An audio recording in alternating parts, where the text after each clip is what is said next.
అందరూ బాగున్నారా? ఇలా మీ అందరినీ కలుసుకున్నందుకు ఎంతో సంతోషంగా ఉంది.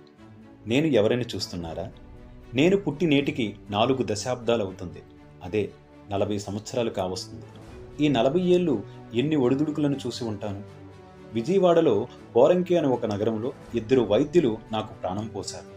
86 మంది విద్యార్థులు, 10 మంది స్టాఫ్తో ప్రారంభమైన నా ప్రస్థానం నేడు సుమారు 10 లక్షల వరకు ఉన్న విద్యార్థులు, 1,00,000కు పైగా ఉన్న స్టాఫ్తో అలుపెరుగుకు సాగుతూనే ఉంది. ఇంతకీ నేనెవరైనా ఆలోచిస్తున్నారా? నేను మీ విశాఖపట్నం వచ్చి నేటికి 25 సంవత్సరాలు కావస్తుంది. ఇలా మీతో రజతోత్సవం జరుపుకుంటున్నందుకు ఎంతో ఆనందంగా ఉంది. ఇంకా అర్థం కాలేదా? తల్లిలాంటి రక్షణ, తండ్రిలాంటి శిక్షణ అందిస్తున్న మీ ఇంటి తెలుగు ముద్దు బిడ్డను, మీ శ్రీ చైతన్య విద్యా సంస్థను. ఇన్నేళ్లు కంటికి కునుకు లేకుండా రాత్రింబగళ్ళు విద్యార్థుల గురించి ఆలోచిస్తూనే ఉన్నా. ఈ పోటీ ప్రపంచాన్ని తట్టుకునే విధంగా ఎప్పటికప్పుడు కొత్త కొత్త విద్యా ప్రణాళికలు సృష్టిస్తూ ఈ చేతుల మీదుగా ఎంతోమంది ఇంజనీర్లను, డాక్టర్లను, ఐఏఎస్ ఆఫీసర్లను పరిచయం చేశాను.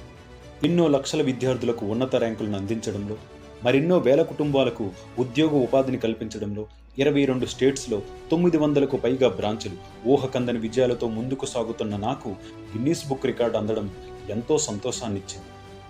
నాకు ప్రాణం పోసిన నా తల్లిదండ్రులు బిఎస్ రావు గారు, ఝాన్సీ లక్ష్మీబాయి గారు నన్ను ఎంత గొప్పగా తీర్చిదిద్దడానికి ఎంత కష్టపడ్డారనేది మాటల్లో చెప్పలేనిది.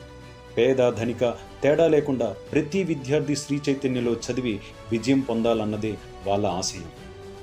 నా తండ్రి బిఎస్ రావు గారి చిరకాల వాంఛ అయిన ప్రతిష్టాత్మకమైన జేఈ మెయిన్స్, అడ్వాన్స్, నీటి యందు ఒకే సంవత్సరం ఆల్ ఇండియా 3 ఫస్ట్ ర్యాంకులు సాధించి ఆనందంగా విజయగర్వంతో చిరునవ్వు చిందిస్తూ ఆ సరస్వతీమాత ఒడిలో శాశ్వతంగా నిద్రపోయారు.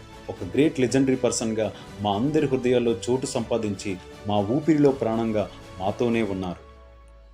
ఆయన దివ్య ఆశీస్సులతో మా అమ్మ ఝాన్సీ లక్ష్మీబాయి గారి ఆధ్వర్యంలో నా అన్న నాగేంద్ర నాకు కొండంత అండగా నిలిచి నన్ను చూసుకుంటున్నారు.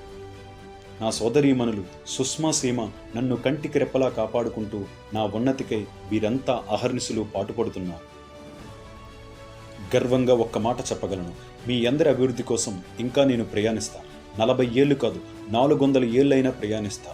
రేపు మీ పిల్లలకు, వారి పిల్లలకు, వారి పిల్లలకు కూడా విద్యను అందిస్తాను. విజయాలను చేరవేస్తాను.